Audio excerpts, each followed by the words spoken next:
وَإِذَا لَقُوا الَّذِينَ آمَنُوا،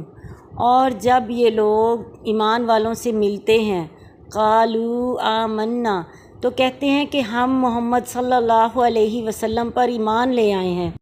وَإِذَا خَلَا بَعْضُهُمْ إِلَىٰ بَعْضٍ، اور جب خلوت میں تنہائی میں ایک دوسرے سے ملتے ہیں، قالوا، تو کہتے ہیں اتحدثونہم، کیا تم مسلمانوں کو وہ راز کی باتیں بتاتے ہو، بما فتح اللہ علیکم، جو اللہ تعالیٰ نے تم پر کھولی ہیں، لیحاجوکم بہ عند ربکم، کہ وہ اپنے پروردگار کے ہاں ان باتوں کو تمہارے خلاف بطور حجت پیش کر دیں۔ افلا تعقلون،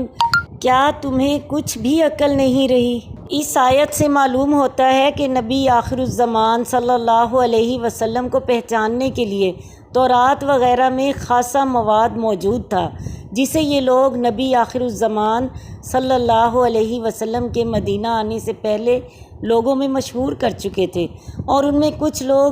حضرت محمد صلی اللہ علیہ وسلم کے مدینہ تشریف لانے کے بعد بھی بیان کر دیتے تھے اور ان سے کہہ دیتے کہ ہم بھی اس پیغمبر پر ایمان لاتے ہیں، مگر جب یہ آپس میں ایک دوسرے سے ملتے تو کہتے کہ تم مسلمانوں کو تورات کی ایسی باتیں کیوں بتاتے ہو جو تمہارے اپنے خلاف جاتی ہیں؟ کیا تم یہ چاہتے ہو کہ اللہ کے حضور مسلمان تم پر حجت پیش کر دیں کہ یہ لوگ پورا علم ہونے کے باوجود بھی ایمان نہ لائے تھے؟ مسلمانوں سے بات کرنے سے پہلے کچھ سوچ تو لیا کرو۔